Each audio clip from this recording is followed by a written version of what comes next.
والسلام على أشرف الأنبياء والمرسلين وعلى آله وأصحابه أجمعين. أعوذ بالله من الشيطان الرجيم. فذكر فإن الذكرى تنفع المؤمنين. حمد و صلاۃ کے بعد ہمیں اس بات کا علم ہونا چاہیے کہ ہم لوگ یہاں پر کس لیے جمع ہوئے ہیں، اور خاص کر ملاقات تو کئی لوگوں سے کی گئی تھی. حالانکہ ملاقات جو لوگ کرنے گئے تھے وہ اپنے لیے نہیں گئے تھے. جو بھی لوگ ملاقات کرنے گئے تھے، جن سے ملاقات کی تھی، وہ انہیں کے فائدے کے لیے گئے تھے. اور اس میں ان کا یہ فائدہ ہے کہ اللہ سبحانہ وتعالیٰ نے جیسے کہا وَذَكِّرْ فَإِنَّ الذِّكْرَىٰ تَنفَعُ الْمُؤْمِنِينَ کہ آپ نصیحت کریے، بلا شبہ نصیحت مومنوں کو فائدہ دیتی ہے. اور اسی آیت کے تحت یہ مجلس بھی ہے کہ یہاں ہم لوگ ایک دوسرے کو واضح نصیحت دینے کے لیے یا پانے کے لیے آئے اور کھڑے ہو بیٹھے ہیں. اب یہاں جس چیز پر ہمیں ابھارا جا رہا ہے یا ہمیں جس چیز کی تلقین کی جا رہی ہے، وہ سب سے اہم بات یہ ہے کہ ہم لوگ لا الہ الا اللہ محمد رسول اللہ صلی اللہ علیہ وسلم کا اقرار کرتے ہیں، گواہی دیتے ہیں، پر کیا حقیقتاً کبھی ہم نے اسے سمجھا بھی ہے؟ کیا ہم نے کبھی ایمان کا مطلب نہیں سمجھا ہے کہ ایمان کا مطلب کیا ہے؟ ہو سکتا ہے کہ بارش کو پتا ہو یا بار ہمیں بتایا جاتا ہے کہ ایمان یہ افراد لسان مثلاً ظواہر اور تصدیق بالقلب کی ایمان یہ ہے کہ آپ زبان سے اقرار کریں اور دل سے سچا جانے اور عمل سے ظاہر کریں. تو یہاں جس طرف دعوت دی جا رہی ہے اس طرف کہ ہم لوگ زبان سے اقرار سے کر رہے ہیں کہ لا الہ الا اللہ محمد رسول اللہ، اور دلوں کا حال تو اللہ ہی بہتر جانتا ہے کہ دل سے کون سچا جان رہا ہے اور کون سچا نہیں جان رہا ہے.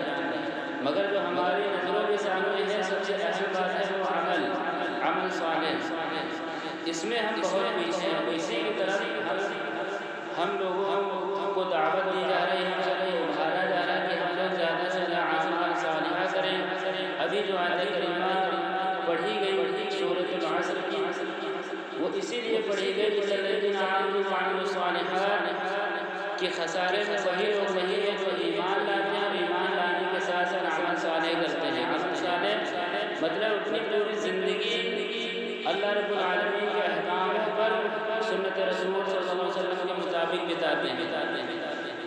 اور اسی چیز کا اللہ تعالیٰ نے ہم کو حکم بھی دیا ہے. ہمیں بس سوچنا چاہیے. اللہ تعالیٰ کا مطالبہ تو ہم لوگوں سے یہی ہے یا الذین آمنوا ادخلوا فی السلم کافۃ ولا تتبعوا خطوات الشیطان انہ لکم عدو مبین. اللہ تعالیٰ نے ہمیں اس بات کا حکم دیا کہ اے ایمان والو تم پورے کے پورے اسلام میں داخل ہو جاؤ. ولا تتبعوا خطوات الشیطان شیطان کی راہوں کی پیروی نہ کرو، اس کے راستے پر نہ چلو. کیوں نہ چلو؟ کیونکہ وہ تمہارا کھلا ہوا دشمن ہے. اس لیے اور ہمیں یہ بھی دیکھنا چاہیے کہ ہم اسلام کے اوپر کتنا چل رہے ہیں. کیا ہم نے اسلام یہی سمجھ لیا ہے لا الہ الا اللہ محمد رسول اللہ صلی اللہ علیہ وسلم کو، یا ہم نے اسلام سے یہی سمجھ لیا کہ ہم نماز پڑھنے لگے ہیں؟ نہیں، اسلام صرف یہی نہیں ہے. اسلام آج ہمیں سب سے زیادہ ابھارا جاتا ہے نماز کی طرف. یہ اسلام کی ایک بنیاد ہے، مگر اللہ تعالیٰ نے جو مطالبہ کیا ہے وہ یہ کیا ہے کہ خود السلم کافۃ کہ تم پورے کے پورے اسلام میں داخل ہو جاؤ. کوئی بھی شیطان کی راہوں کی پیروی نہیں کرنا ہے. یعنی ہمارا زندگی کا ہر معاملہ، ہمارا زندگی کا ہر مسئلہ، ہماری زندگی بتانے کا ہر طور طریقہ سب اسلام کے مطابق ہونا چاہیے. چاہے وہ معاشرتی ہو، چاہے وہ اخلاق سے متعلق ہو، چاہے وہ زندگی کے کسی بھی مرحلے سے متعلق ہو، ہمیں یہی دیکھنا چاہیے. مگر آج ہم صرف لا الہ الا اللہ تو پڑھ رہے ہیں، مگر ہماری زندگی کے اندر کسی بھی مرحلے میں اسلام نظر نہیں آتا. نہ تو ہمارے سونے میں، نہ تو ہمارے جاگنے میں، نہ تو ہمارے چلنے پھرنے میں، نہ تو ہمارے معاشرتی کاموں میں، نہ تو ہماری شادی بیاہوں کے اندر، نہ تو ہمارے رہن سہن کے اندر. گرد کس چیز کا ہم رونا روئیں، کس چیز پر ہم دھیان دیں. ہم لوگوں کو دھیان دینا چاہیے، ہمیں اللہ کے مطالبے پر چلنا چاہیے، تبھی ہم دنیا اور آخرت میں کامیاب ہو سکتے ہیں، ورنہ اللہ تعالیٰ نے واضح طور پر فرمایا کہ وَمَنْ أَعْرَضَ عَنْ ذِكْرِي فَإِنَّ لَهُ مَعِيشَةً ضَنْكًا۔ اللہ تعالیٰ نے واضح کر دیا کہ جو بھی میرے ذکر سے اعراض کرے گا، بھاگے گا، فَإِنَّ لَهُ مَعِيشَةً ضَنْكًا، تو میں اس کی معیشت کو تنگ کر دوں گا۔ معیشت دنیاوی یعنی جتنی بھی چیزیں ہیں، جن چیزوں سے ہماری زندگی چلتی ہے، سب معیشت میں سمجھ لیجیے، چاہے وہ روزی ہو، چاہے وہ صحت ہو، چاہے وہ کچھ بھی ہو۔ فَإِنَّ لَهُ مَعِيشَةً ضَنْكًا، اللہ تعالیٰ نے کہا کہ ہم تمہاری معیشت کو تنگ کر دیں گے، وَنَحْشُرُهُ يَوْمَ الْقِيَامَةِ أَعْمَىٰ، اور قیامت کے روز ہم تم کو اندھا اٹھائیں گے۔ اور پھر ایسا ہی شخص کہے گا قَالَ رَبِّ لِمَ حَشَرْتَنِي أَعْمَىٰ، کہ اے میرے رب مجھے اندھا کیوں اٹھائے، وَقَدْ كُنتُ بَصِيرًا، حالانکہ میں تو دیکھتا بھالتا تھا۔ مگر اللہ تعالیٰ اس بات کا جواب دے گے قَالَ كَذَٰلِكَ أَتَتْكَ آيَاتُنَا فَنَسِيتَهَا وَكَذَٰلِكَ الْيَوْمَ تُنسَىٰ، یہ اس لیے ہوگا کہ تیرے آگے دنیا میں میری آیتیں پیش کی جاتی تھی، وعظ و نصیحت کی جاتی تھی، آنے والے دعوت دیا کرتے تھے، آنے والے کہا کرتے تھے بھائی آپ اسلام کے مطابق زندگی بتائیں، بھائی آپ اسلام کی بنیادوں پر عمل کریں، بھائی آپ نماز کی پابندی کریں، آپ زکوٰۃ ادا کریں، آپ روزے رکھیں، آپ اس رسول صلی اللہ علیہ وسلم کے مطابق زندگی بتائیں۔ فَنَسِيتَهَا، مگر ہم نے بھلا دیا، مگر تو نے بھلا دیا۔ تو اللہ تعالیٰ کہے گا اسی لیے آج میں نے تجھے بھلا دیا۔ اللہ نہ کرے ہمارا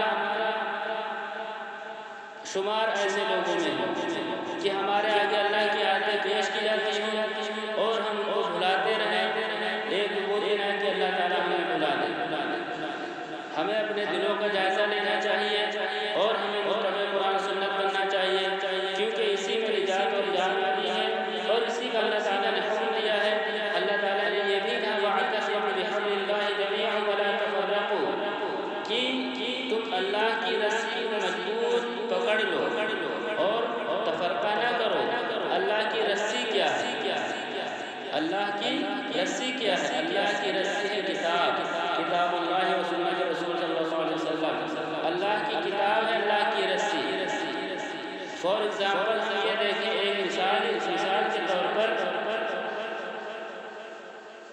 اگر ہمارے گھر میں نیچے آگ لگی ہوئی ہے یا کوئی ایک کہیں چولہا ہی جل رہا ہے یا کچھ بھی ہے یا کچھ بھی نہیں جل رہا ہے اور ہم چھت کے اوپر ہیں یا ہمارا بچہ چھت کے اوپر ہے، ہم اپنے ہی اوپر مثال لیتے ہیں کہ ہم چھت کے اوپر ہیں اور اچانک سے ہمارا پیر پھسل جاتا ہے، ہم اونچائی سے نیچے کی طرف گرتے آ رہے ہیں اور اسی میں ہمیں ایک سہارا مل جاتا ہے رسی کی شکل میں، تو ہم صرف یہ سوچیں کہ ہم کتنی مضبوطی سے اس رسی کو تھامیں گے، کتنی مضبوطی سے اس رسی کو پکڑیں گے، کیا ہماری بس کے اندر کوئی بھی قوت یا طاقت باقی رہے گی تو ہم اس میں لگا نہ دیں؟ کیونکہ ہم اس گڑھے میں گر نہ جائیں، کہیں ہمیں گرنے سے ہمارا نقصان نہ ہو جائے، کہیں ہم نیچے جو آگ لگی اس میں نہ گر جائیں یا کہیں ہمارے ہاتھ پیر نہ ٹوٹ جائیں۔ اگر ہم یہ مختصر دنیاوی زندگی جس کا ایک خاتمہ تو ہونا ہی ہے، چاہے وہ ایکسیڈنٹ کے ذریعے ہو، چاہے وہ فطرتی طور پر ہو، چاہے وہ جیسے ہو، اس کو بچانے میں اتنا مضبوط سہارا لیں گے، کسی ذرہ برابر بھی ہم کمی نہیں چھوڑیں گے اپنی جان بچانے کے لیے، تو کبھی ہم نے یہ سوچا کہ جہنم جو سب سے خطرناک گڑھا ہے، جس سے خطرناک کوئی چیز نہیں ہے، جو زمینوں کے نیچے ہے، اور وَاعْتَصِمُوا بِحَبْلِ اللَّهِ جَمِيعًا، اللہ تعالیٰ نے ہمیں جس رسی کا پکڑنے کا حکم دیا وہی ایک رسی ہے، وہی ایک واحد رسی ہے جو ہمیں اس گڑھے میں گرنے سے بچا سکتی ہے، اور وہ ہے اللہ کی کتاب، وہ ہے سنت رسول صلی اللہ علیہ وسلم پر عمل کرنا۔ تو ہم نے اس رسی کو کتنی مضبوطی سے تھاما، کبھی ہم نے اس بات پہ غور کیا ہے؟ ہمیں افسوس ہونا چاہیے اپنی زندگیوں پر، ہو سکتا ہے ہم افسوس کریں تو اللہ کی توفیق سے ہم صراط مستقیم پر چلنے لگیں۔ ہمیں دھیان دینا چاہیے کہ وہ رسی جو اللہ تعالیٰ نے ہمارے لیے لٹکائی ہوئی ہے قرآن کی شکل میں، اس رسول صلی اللہ علیہ وسلم کی شکل میں، ہم نے اس کو کتنی مضبوطی سے پکڑا ہوا ہے تاکہ ہم جہنم جیسے خطرناک گڑھے میں نہ گریں، بلکہ ہمیں کس طرح پکڑنا چاہیے؟ اللہ کے رسول صلی اللہ علیہ وسلم نے تو فرمایا ترکتم فیکم امرین ما تمسکتم بہما لن تضلوا، کتاب اللہ و سنتی۔ اللہ کے نبی نے فرمایا کہ میں تمہیں دو چیزیں چھوڑ کے جا رہا ہوں، دو کام چھوڑ کے جا رہا ہوں، جب تک تم کو مضبوطی سے تھامے رہو گے تو تم کبھی گمراہ نہیں ہوگے۔ ایک ہے اللہ کی کتاب اور سنت رسول صلی اللہ علیہ وسلم۔ اللہ کے نبی نے ہمیں اس بات کا حکم دیا کہ تم کسو اپنی داڑھوں سے تھامے رہو۔ آدمی جب کوئی مضبوط چیز پکڑتا ہے تو اپنے دانتوں سے پکڑتا ہے، اپنی داڑھوں سے پکڑتا ہے۔ اتنی ہی مضبوطی سے ہمیں اللہ کی کتاب اور سنت رسول صلی اللہ علیہ وسلم کو تھامنا چاہیے۔ کیا مطلب ہے اس کا؟ مطلب یہ کہ ہماری زندگی کا ہر مرحلہ کتاب اللہ سنت رسول صلی اللہ علیہ وسلم کے مطابق ہونا چاہیے۔ پر افسوس اس بات کا ہوتا ہے کہ ہم کہتے کچھ ہیں، کرتے کچھ ہیں، اور ہماری زندگی کا عمل کچھ اور ہوتا ہے۔ اللہ سے دعا ہے اللہ تعالیٰ ہمیں ہماری خطاؤں کے سبب نہ تو دنیا میں پکڑے نہ تو آخرت میں پکڑے، اور ہمیں دنیا اور آخرت میں اپنی رحمتوں سے عافیت دے، اور ہمیں حیات طیبہ اس پانی دنیا کے اندر عطا کرے، اور ہمیشہ ہی باقی رہنے والی آخرت میں اپنی رحمتوں سے جنت عطا کرے۔ یہ مختصر جو مجلس مقرر کی گئی ہے اسی لیے کہ ہم لوگ زیادہ سے زیادہ اعمال صالحہ کریں، اللہ کے حکام پر چلیں، اور چند دن یا چند گھڑی یا چند منٹ یا چند مہینے چند سال نہیں، وَاعْبُدْ رَبَّكَ حَتَّىٰ يَأْتِيَكَ الْيَقِينُ، کہ ہمیں اپنے رب کی عبادت اس وقت تک کریں جب تک کہ ہمیں موت نہ آ جائے۔ اور اسی بات کا اللہ تعالیٰ نے ہمیں حکم دیا ہے وَاعْبُدْ رَبَّكَ حَتَّىٰ يَأْتِيَكَ الْيَقِينُ، کہ تم نے ان کی عبادت کی یہاں تک کہ تجھے موت آ جائے۔ اللہ سے تو اللہ تعالیٰ ہمیں جب موت عطا فرمائے تو ایمان کی حالت میں عطا کرے، اور ہم سے راضی ہو، آمین یا رب العالمین۔ بارک اللہ